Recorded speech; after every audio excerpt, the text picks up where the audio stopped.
coming up on The World Today. Raila Odinga disputes Kenya's presidential election result, says Kenya's budding democracy suffered a setback when the result was announced.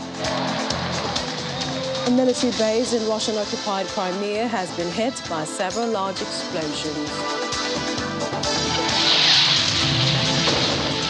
UN High Commissioner for Human Rights, Michelle Bachelet, visits Rohingya refugees camp as part of her 4-day visit to Bangladesh.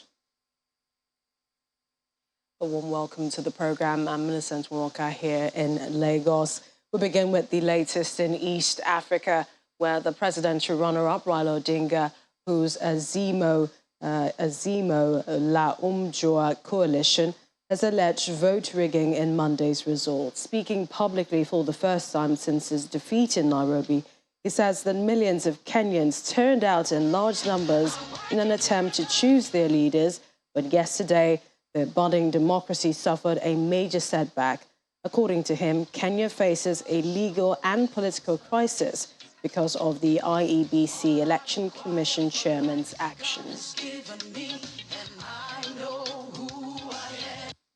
Barely 2 hours before his announcement, Mr. Chebukati called a meeting of the IEBC and revealed to them the different results he was going to announce.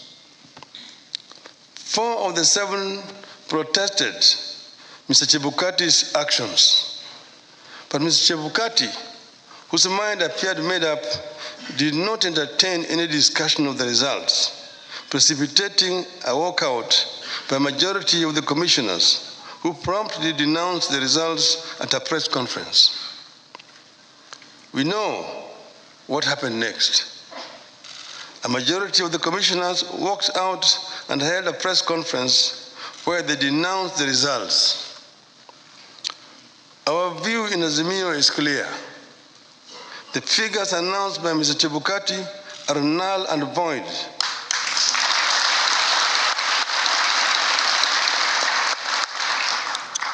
I repeat, the figures announced by Mr. Chebukati are null and void and must be quashed by a court of law. In our view, there is neither a legally and validly declared winner nor a president-elect. Mr. Chebukati's announcement purporting to announce a winner is a nullity. He acted with gross impunity and in total disregard of the Constitution and our laws. He could have plunged our country into chaos had our supporters not exercised great restraint. Such blatant acts of impunity can be a threat to the security of our country. It is not up to us to decide whether Mr. Chebukati has committed an offense. We leave that determination to the appropriate authorities.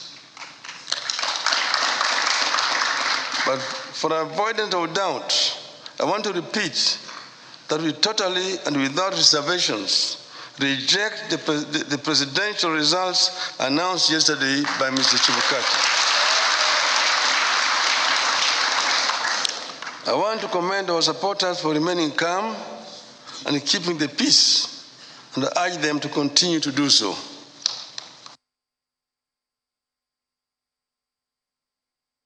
Meanwhile, the vice chairperson of Kenya's Election Commission, Juliana Cherera, was one of the 4 commissioners who refused to endorse the results of the presidential results announced yesterday. She claims that if you added the percentages as announced by the chairperson of the commission, Wafula Chebukati, the sum came to 100.01%. She said the claim needs to be tested and could be down to a rounding error. Ms. Cherera described this as a mathematic absurdity that defied logic. She added that the results of the presidential elections did not reflect the opinion of the commissioners because they had to process them before they were declared, and they did not get to see all of them. And I want you to listen. In the absence of a credible and verifiable explanation, we concluded that the process that went into generation of Form 34C, which he used to declare results of the presidential election, was opaque and incapable of earning our ownership and confidence. We state categorically that the results of the presidential election held in August 9, 2022, declared and announced by Mr. Wafula Chebukati on August 15, 2022, belonged to himself and do not represent the declaration and announcement by Independent Electoral and Boundaries Commission.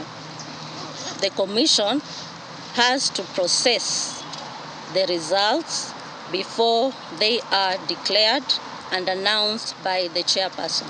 That in contrary to the Constitution and legislation, by the time the chairman declared and announced the final results, results from certain constituencies had not been announced.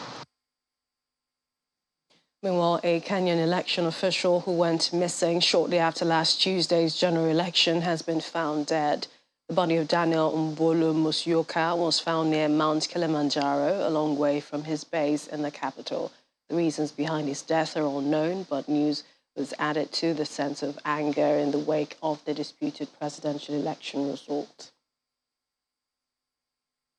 VOA's Mohammed Yusuf joins me now from Nairobi, Kenya for more. Thanks, Mohammed, for joining me. First, talk to us about the present atmosphere around the country as compared to yesterday after the results were announced. Today, Kenya is after yesterday's event. Of course, the announcement of the result sort of elicited different opinions, and of course, people reacted differently. There were lots of celebrations, but also there were protests. Some of it actually turned violent. It went into the night. But today in the capital, it was calm, and many parts of the country was calm. But of course, there are also celebrations going on in other parts of the country. But in terms of protest or any violence, it's not there for today. But when you look at the capital today, we're able to see some traffic and busy. Main roads are busy also, and it means that people are coming back to their normal lives after last week's elections, and which has been dragging on for days, trying to verify and tally all these presidential votes that were coming across 46,000 polling stations. And it seems it might still drag on further, hearing from the presidential runner-up, Raila Odinga, who called the results null and void. What was the immediate reaction to his press conference, also especially perhaps from the Ruto camp? There's no actually any reaction from the Ruto camp, but one thing it did actually, it calmed many people across the country, and it became evident and very clear when he said that we're going to use legal means and the Constitution to address our grievances, and that sort of calmed the country. And now people are quite aware now, moving forward, we're going to see a legal battle that in the coming weeks at the Supreme Court. That's clearly what it means. And now that moves Kenyans away from actually the streets and more protests or more deaths or displacement or sort of intercommunal fighting that was witnessed some 15 years ago. That may not be the case now as of today. So it's become very clear that Odinga and his camp and his people, main politicians, will be going to address some of these issues at the court. Of course, there are many of them, but so far people are quite satisfied with that, and many people have been calling for that. They don't want to see any repeat of violence that was witnessed back in 2017. And the four independent electoral boundaries IEBC commissioners rejecting the results. I think we heard from Madam Shirera, who said, based on some mathematical calculation, can you tell us more about that, especially for those who do not understand how elections in Kenya, how the results come about? I think the number was more to do with, of course, if you have four candidates and if you add all these percentages, you expect 100%. So there's a bit of an error of 100.01. Is it an error, or what does it mean? But that is, of course, people with an election like this, when this is so tight, the winner and the the loser in this case, Odinga, is just less than 200,000 votes. And of course, there was sort of an era when she said it's 142,000. But if you go back, because there was about 14.2 million Kenyans who've come out to vote on Tuesday last week. So when you put those numbers, if you go with 100.01, it's about 1,420. But I'm sure people will be following up on those numbers and she'll be explaining that. But it's quite very evident. One thing this division has also brought is that there was sort of Kenya was trying to move forward in terms of democracy, electoral reforms. But now with that division, as Odinga said, that is going to bring more political division. Of course it is, because they were in the past 15 years, there have been so much effort to work around issues of the electoral, and Kenya seems not to have moved away from issue of counting, putting those numbers together and finally announcing a result. And that has become a major problem, of course, for Kenya's Kenyan election generally. And there was also something she said that they did not get to see all of the results before they were declared. Many wonder if this would invalidate it. But like you mentioned, it's now up to the court. But it's really very sad news about the electoral official that was found a long way from his base. What more do we know about the cause of death and if this had anything to do with the polls? What the police were saying in actually not far from between the border between the two countries, Kenya and Tanzania, of course, the body was found there on Monday evening. The family were able to identify the body, but police have said that we suspect that this man was killed somewhere else and the body dumped here. And that's not the first case. And of course, many of you have had claims of some back, for example, in 2017, and then electoral IT, the head of IT, was kidnapped and murdered. And now people have never followed up on that case and what really happened to that. And this is another similar situation where an electoral official is taken away from at a polling center and never to be seen. And that was around Thursday when the electoral commissioner came out and said, we have one of our officers missing. And that is sad news. Many people woke up to it that he was killed. But the Law Society of Kenya said they were going to follow up on this case and they were going to fight for justice and follow up on this case. And many people hope that there are people who will be answerable to what happened to Mr. Musyoka. And today we also heard from the election monitoring group, civil society, faith-based organizations saying projections tally with the Kenyan Electoral Commission results for the presidency. But there is also the question of, has there been any word about what is playing out from the president, Uhuru Kenyatta? The outgoing president is yet to appear in public or give any statement regarding the just concluded election. Of course, we're going to have a couple of weeks, and that will be the Supreme Court. But there's a transition team, and actually they addressed the country today, and they're saying they're going to work within the transition. Of course, they're working along on who will be taking the reins of power, and they're trying to closely work close, but they haven't actually said anything more than that, but assured the country that they are working on the transition. And of course, after 3 weeks, when the Supreme Court gives its verdict, maybe if Ruto retains and becomes the president, of course, they'll be starting the process of handing the power.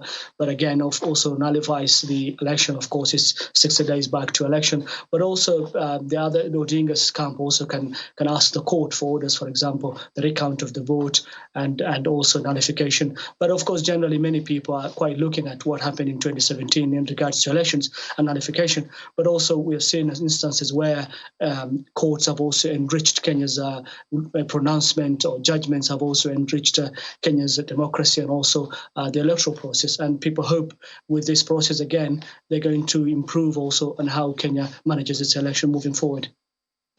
Mohammed, thank you. We'll continue to follow the developments. VOA's Mohammed Yusuf from Nairobi.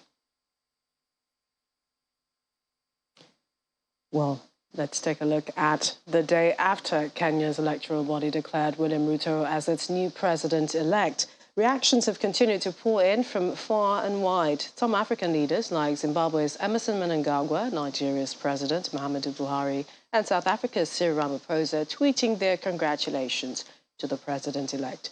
However, some Kenyans have mixed views about the elections as they brace for a potentially protracted legal battle. Let's take a look. After a week-long wait for results of the August 9th poll, the chairperson of Kenya's electoral body declared Ruto the winner of the vote, beating his rival Raila Odinga by a narrow margin after a largely peaceful voting process. But the announcement did not calm nerves, as some senior election officials disowned the result, fueling fears of widespread violence like that seen after previous disputed polls. The announcement also sparked immediate reaction from Odinga's strongholds, with demonstrators hurling stones, erecting roadblocks, and setting fire to tires. In the western city of Kisumu, Odinga's stronghold, calm had returned to the streets after protesters battled police and burned tires on the road overnight. I'm not feeling good because the results that was being announced has just embarrassed my feelings. Yeah, that is not the way the Chebukati could announce it. Yeah, that is something that is not making sense, by the way. For Nairobi resident Joe Maina, he sees a bright future ahead. We are seeing the bright future, considering the promises that Dr. Rutos have promised the Kenyans. We as the Kenyans, we have a high hope. By contrast, the mood in Eldoret, Ruto's home turf, remains ecstatic the morning after the announcement, with portrait-waving Ruto supporters dancing on the streets.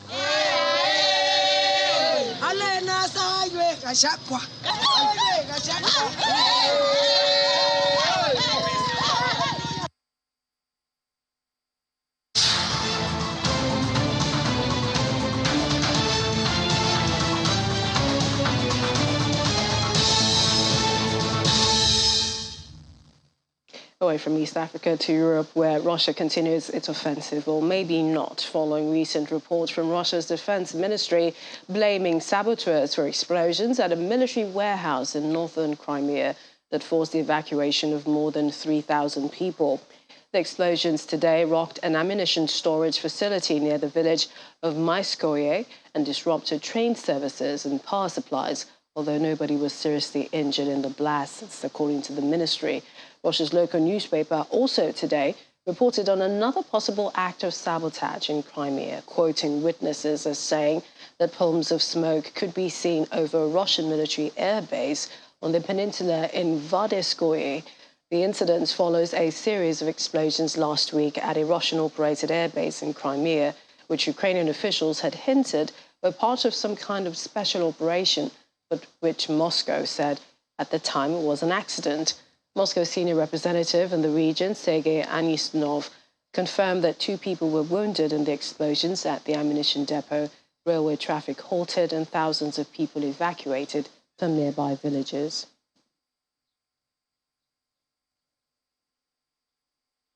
Well, still coming up, we have more on Russia's invasion of Ukraine, plus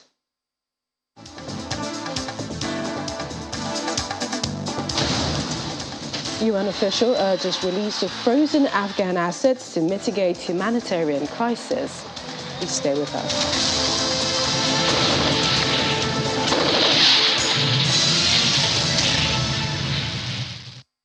Welcome back. Meanwhile, over in Kramatorsk, Mayor Alexander Honcharenko said on social media that a military strike hit a residential district of Kramatorsk earlier today, but no civilian casualties were reported. The Ukrainian police said that Russian strikes hit a total of 13 areas in the Donetsk region from Monday, August 15th to Tuesday. Many residents have left Kramatorsk as Russian forces advance. The city is one of the last Ukrainian strongholds in eastern Ukraine, and its fall would take Russia a step closer to establishing control over the entire Donbass area. Ukraine aims to evacuate 2/3 of residents from areas it controls in the eastern battleground region of Donetsk before winter. Authorities describe the evacuation as mandatory, but residents can opt out by filling in a form declaring their intention to stay. Over to Zaparizia, where Ukrainian and Russian installed officials have in the last 48 hours reported shelling near Europe's largest nuclear power plant, with both sides blaming each other days after the World Nuclear Watchdog warned of disaster if the fighting does not stop. Russia and Ukraine have traded accusations this month regarding the Zaparizia nuclear plant in southern Ukraine, which dominates the south bank of a vast reservoir on the Dnipro River. Nuclear experts fear fighting might damage the plant's spent fuel pools or the cooling system for the reactors. Russian radiochemist and senior nuclear expert Boris Zhukov from the Institute for Nuclear Research at the Russian Academy of Sciences says that shelling near the Zaparizhzhia nuclear complex could damage the cooling system for its reactors. The International Atomic Energy Agency, IAEA, which is seeking access to the plant, the UN Secretary General Antonio Guterres has called for the establishment of a demilitarized zone around Zaparizhzhia. The United Nations says it has the logistics and security capacity to support an IAEA visit if both Russia and Ukraine agree. Russia took over the Zaparizhzhia nuclear power station in March, soon after sending tens of thousands of troops into Ukraine in what Moscow calls a special military operation. In the meantime, the position of Ukrainian President Volodymyr Zelensky is that the world will lose to terrorism and give in to nuclear blackmail if it takes no action to prevent an accident at the Russian-held Zaparizhzhia nuclear power station. He was speaking during his nightly video message.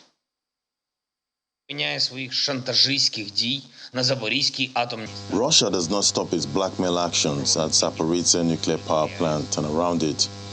Provocative shelling of the nuclear power plant territory continues. Under cover of the station, the occupiers are shelling nearby towns and communities.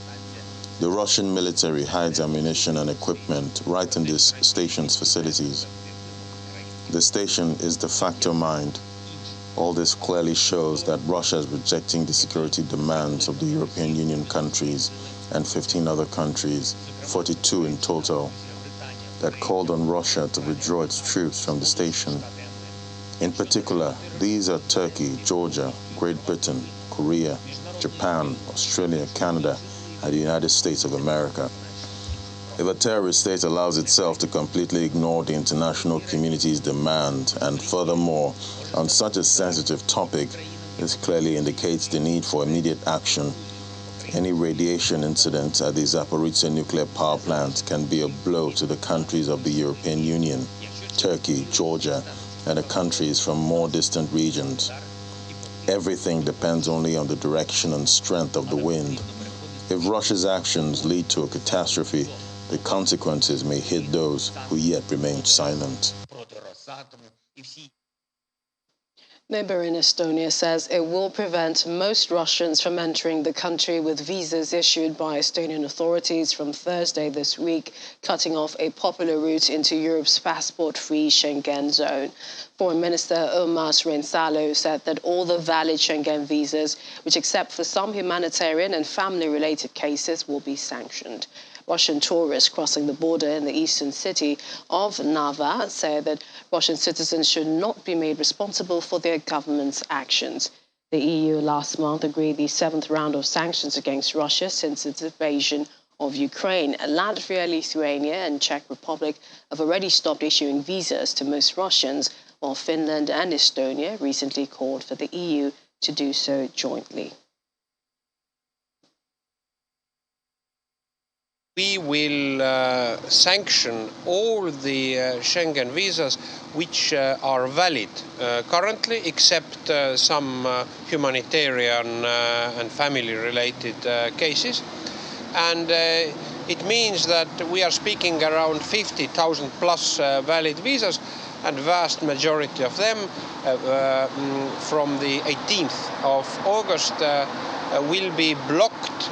Persons using these visas will be blocked to enter Estonia.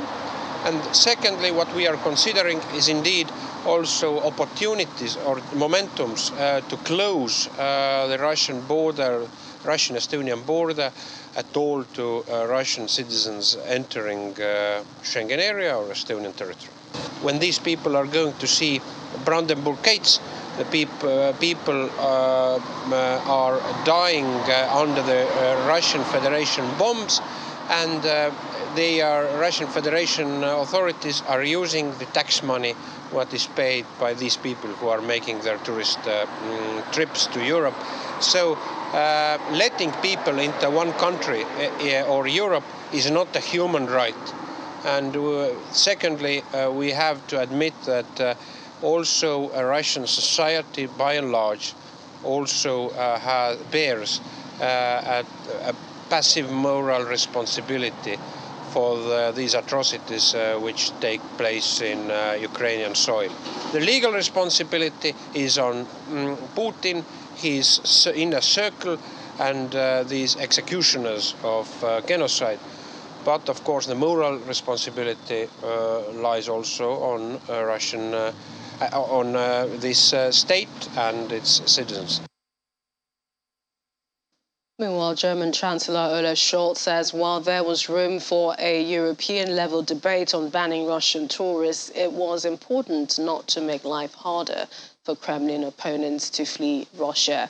The Prime Ministers of Finland and Denmark say that a visa ban should be discussed. Welcome to this. It was an important decision of all of us that we imposed sanctions on those who are responsible for the war and a lot of oligarchs and those who are financially and economically profiting from this Putin regime. And we will continue to do so. But I think this is not the war of the Russian people, it is Putin's war, and we have to be very clear on that topic. I think there is room for maneuver in different countries, yes, if this is the question, as it is always the case. And it's also as acceptable that we start a debate on the European level on what to do. What is important for us is that we also understand that there are a lot of people fleeing from Russia because they are disagreeing with the Russian regime. And they've fled to many countries in Europe. They fled to many countries all around Russia. And all the decisions we take should not make it more complicated for them to go for freedom and to leave the country for getting away from the leadership and the dictatorship in Russia. Ordinary Russian people didn't start the war, but at the same time we have to realize that they are supporting the war. I think it's not right that Russian citizens can travel, enter Europe, Schengen area, be tourists, see the sightseeings while Russia is killing people in Ukraine. It's wrong. And we need to discuss it in European Council. We need to discuss it in the Schengen area, what to do with the issue. Of course, it's not black and white issue. There is also different colors of gray in there. There are also many people in Russia that are against the war, that are actually under threat within Russia. So, of course, there are different colors also the situation. But I think, in general, I understand very good about the frustration. It's understandable why some Europeans and maybe especially some Ukrainians find it a bit strange that Russia has attacked a European country. There's a war in Europe, and at the same time we are receiving tourists from the same country that has attacked another country. So I think it is an important discussion. To all the stories, a Russian-backed separatist court in eastern Ukraine's Donetsk has charged 5 foreign nationals captured fighting with Ukrainian forces with being mercenaries, saying 3 could face the death penalty.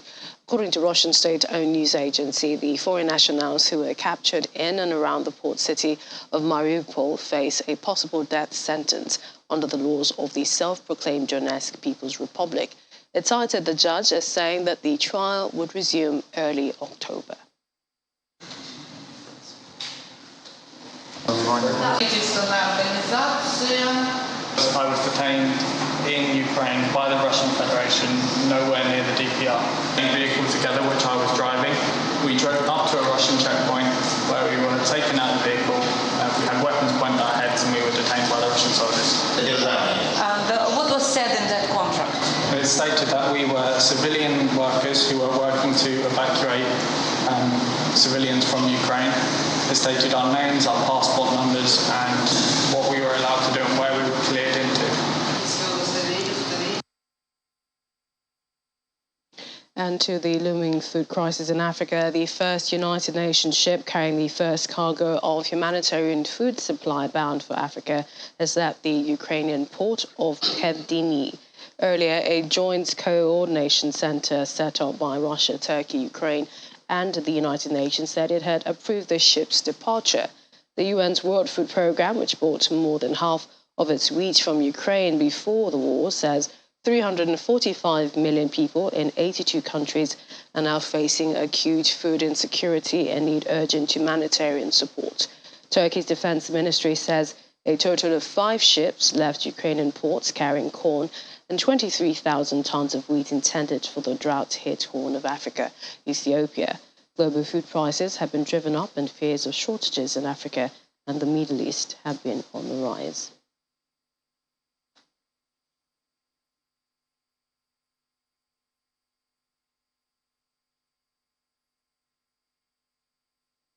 And with Russia's invasion of Ukraine entering its 6th month, some fear the long-term result will be an environmental disaster that could last for years. Let's take a look.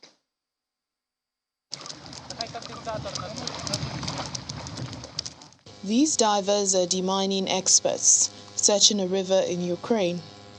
Ukrainian forces took back the Sumy region from Russian forces in April, but 4 months on, cannon shells are still being fished out in its waters. Ukraine's Environment Ministry estimates it will take at least a decade to clear all the mines and explosives from the country. And their fears long-term war could mean an environmental disaster, leaving Ukraine's waters contaminated for years to come. It is known that water demining will go on for years. It is the area where we have a lot of work to do. We estimate the work that has to be done to demine Ukraine's waters will take at least 5 to 7 years. Why? Because it is the most difficult type of demining. Ukraine's emergency service in June said more than 239 square miles of land littered with thousands of explosives had been cleared, but nearly 160,000 square miles are still seen as contaminated.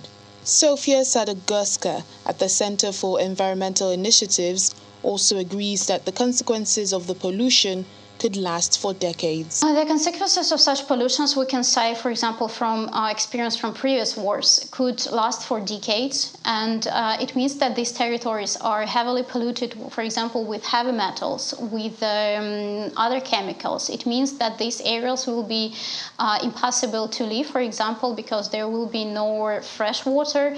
There will be always danger of poison. There will be very difficult to maintain, for example, agriculture. She also warns that the efforts to remove the unexploded devices may not be enough to protect the ecosystem and human health. These territories are affected not just by mining itself, but also by heavy pollution from explosions and from rockets and from the moving of the, for example, military troops. So just remove mines on these territories will not be enough to restore all this unique ecosystem. An estimated 27% of Ukraine's land needs demining.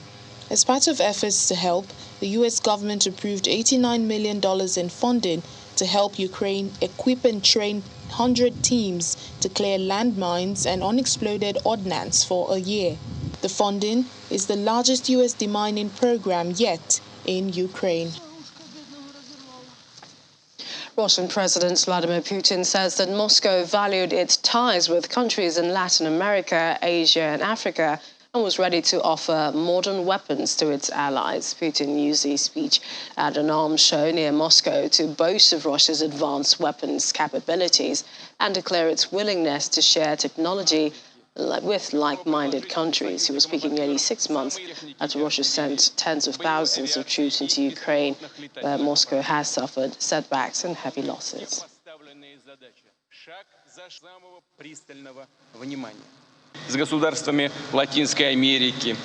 Russia sincerely cherishes historically strong, friendly, truly trusting ties with the states of Latin America, Asia and Africa. It is ready to offer its allies and partners the most modern types of weapons, from small arms to armored vehicles and artillery, combat aviation and unmanned aerial vehicles. We intend to actively develop cooperative ties to create new models of weapons and equipment, to work together on fair and equal terms. Well, back to the German Chancellor, who has said that he expects Turkey would quickly ratify Sweden's and Finland's accession to NATO. Mr. Scholz emphasized the accession of Sweden and Finland as gains for NATO. He also said that with Sweden and Finland, NATO gains two valued partners that will strengthen the defense capabilities of NATO and therewith enhance their security. He says they are needed as partners.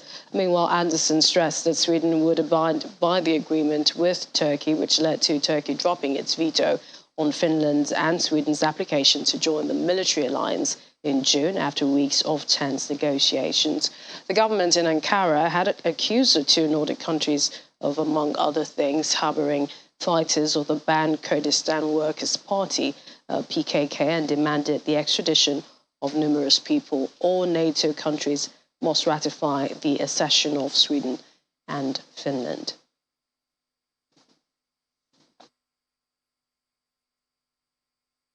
We discussed how sharply the security situation highlights the urgency of accelerating the green transition. Reducing our dependency on fossil energy is the only way forward. We agreed on a memorandum of understanding between Sweden, Turkey and Finland, or Sweden, Finland and Turkey. And of course, from a Swedish government perspective, we will live according to the memorandum of understanding that we agreed upon. And the cases of extraditions that are being processed in Sweden will, of course, be processed according to Swedish and international law. That is also something that we agreed upon in this memorandum of understanding, and the case last week was according to Swedish and international law, and we will continue to work in that way.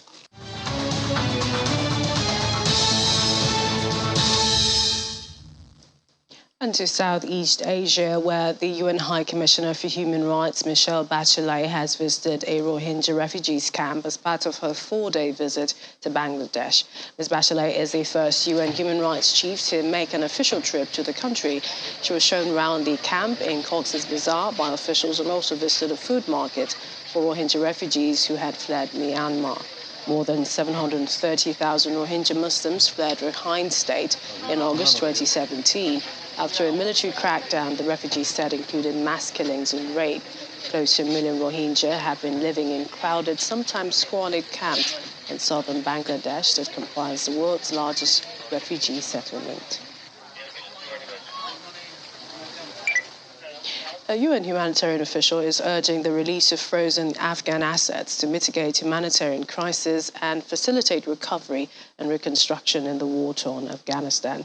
Speaking via video link from Kabul, Ramiz Alakbarov, UN resident and humanitarian coordinator for Afghanistan, said 19 million Afghans are facing food crisis in the country. The economic depression has plunged more people into poverty. Speaking of the effect of realizing these assets on improving Afghanistan's economy, he said the injection of cash into the economy will facilitate Afghanistan's economic recovery and reconstruction. From our sides, again, UN has been very clear about this issue. Definitely injection of cash into the economy and injection of financial resources into the economy of the country will cause a positive humanitarian outcomes, because the restoration of an economic activity will be very important for the country to recover and to create a condition that the people can feed themselves. They've been very consistent in providing security guarantees, and we actually had, and we do have, a consistent access to the entire territory of the country. Coming up on the program.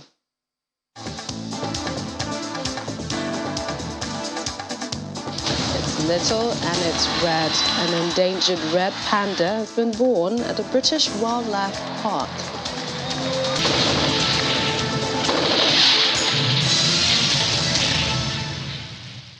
We're still in Asia, where an expert on global affairs says a delegation of American lawmakers that arrived in China's Taiwan region Sunday, just 12 days after U.S. House Speaker Nancy Pelosi's trip, is another trick used by American politicians to tout weapons to the island and advance their self-interests.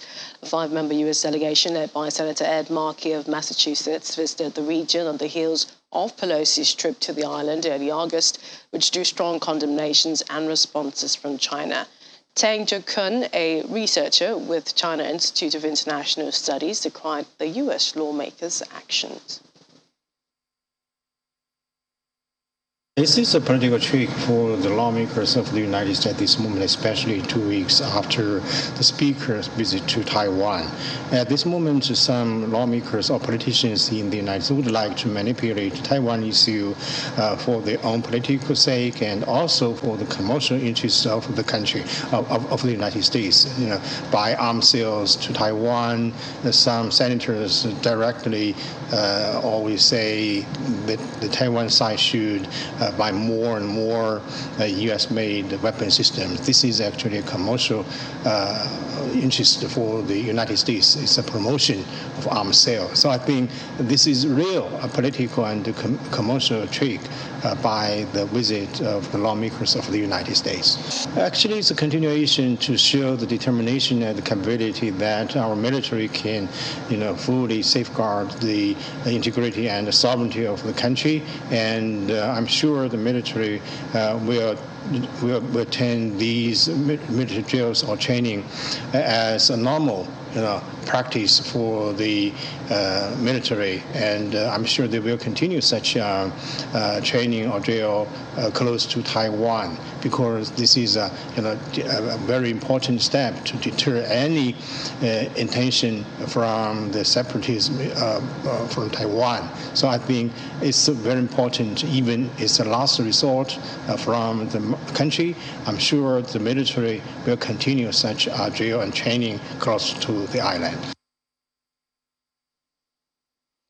Meanwhile, the Russian president has joined his voice to Taiwan. He says Western countries are seeking to extend a NATO-like system into the Asia-Pacific region. In his televised recorded welcome address at the Moscow International Security Conference, Mr. Putin said that the United States is trying to drag out the conflict in Ukraine.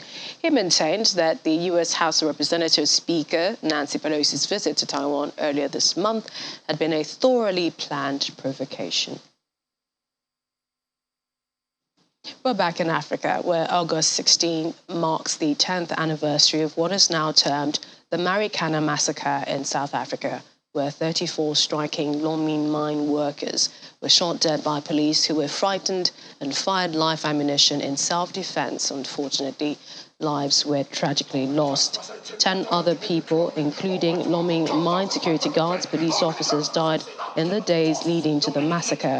Family members of those whose lives were lost are still demanding an apology from President Cyril Ramaphosa, who at the time in 2012 was chairman of the Loming B partner Mine workers started the strike August 11th, where members of the National Union of Mine Workers leaders opened fire at striking members, resulting in 2 strikers being wounded. From the period of 12th of August to 14th, 10 people were killed as tensions rose.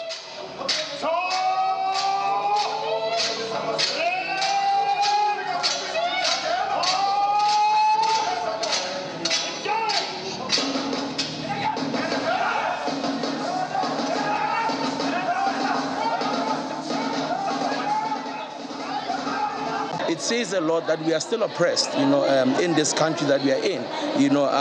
Yes, things are democratic, but it doesn't really feel that way, because the voice of the people can't be heard. The people were just simply trying to, raise their voices, say we want a better livelihood in this nation. We want to live better, we want to earn better so we can take care of our families.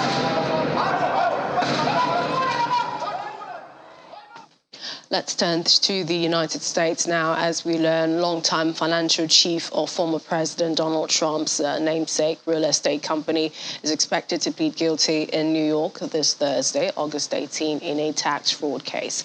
A source familiar with the matter says Chief Financial Officer of the Trump Organization, Allen Weisselberg, could be required to testify against the company, which is also charged in the case.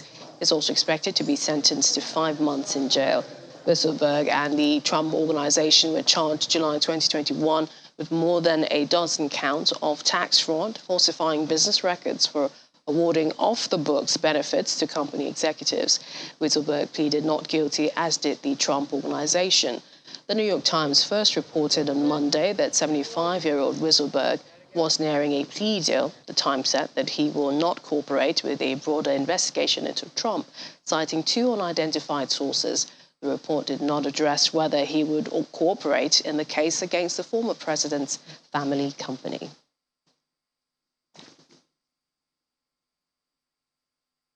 Still in the United States, but to health. As a report in the New York Times says, the federal government's management chaos is slowing down the pace of monkeypox vaccines rollout in the country.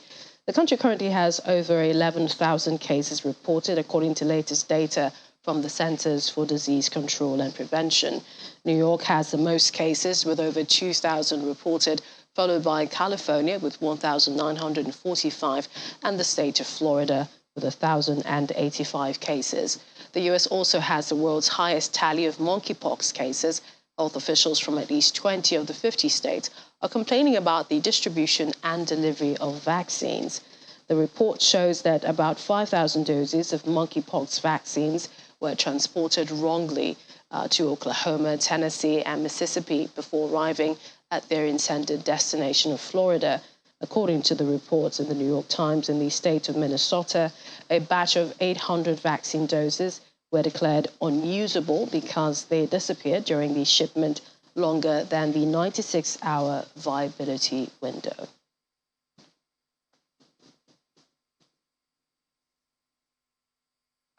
And to Scotland, where it says that women's sanitary health is priority. They are showing that, indeed, by becoming the first country in the world to legislate free period products for women and girls in need. The Period Products Scotland Bill was unanimously backed by the Scottish Parliament in November of 2002, but only came into force yesterday. The bill was first proposed by opposition Labour Party lawmaker Monica Lennon, who has been campaigning for the new law since 2016. It means that period products will be available in locations such as education settings, cafes, community facilities, and an app can be used to find the nearest collection point. Well, this act will be the first piece of legislation in the world to provide free period product provision to those who need it. And for women and girls in the current cost of living crisis, actually this makes a huge difference in being able to pick up free period products from a range of outlets, whether it's schools, colleges, universities, lots of different venues, to be able to make it as easy as possible. We know from feedback from food banks, for example, that women and girls have been trying to and being supported to access free products through food bank provision because they can't afford to buy them, and no one should be in that position. And I think recognising that was part of the motivation to bring in this world-leading legislation. For those who are accessing like schools, colleges, universities, they'll be available within toilet facilities, for example. But there's also a really good app called Pick Up My Period app that is freely available to download, and you just go on your area and it tells you the range of cafes locally, different community buildings that will have a range of period products available. Well, in reality, it means women and girls having to use socks or toilet paper or rags to manage their periods. We've had women and girls tell us that they've had to use period products for longer than is safe or hygienic, and it's caused a lot of exclusion. So when I started campaigning on this back in 2016 as a brand new member of the Scottish Parliament, I had teachers and young people who were talking about what it's like when you can't go to school because you're embarrassed or you're afraid to ask mum or dad or a carer for extra money to buy pads and tampons. So that was the evidence base that really propelled the campaign. But over time, the Scottish Government could really see the benefit of doing this. It's really helped to improve attendance at school, to help people feel valued in the workplace, to help people who have health issues like endometriosis or other disabilities. So there really are many benefits. That's why some employers now are doing this without the need to do it in law. The legislation in Scotland doesn't cover employers directly, but some enlightened employers see the benefit and they're doing it already. And it's not a huge amount of money. What an amazing initiative. Well, he has been named Little Red by the Zoo, and though we refer to him as a he, the gender would only be determined in the coming months. He's called Nam Pang, the red panda, the bushy-tailed and russet-furrowed bamboo munchers dwelling in high-altitude Asian forest. Their population is estimated by experts as anywhere between 2,500 and 10,000, but the species has declined by as much as 50% in the past 20 years. This according to the zoo authorities. He was born at the Paradise Wildlife Park in England this summer.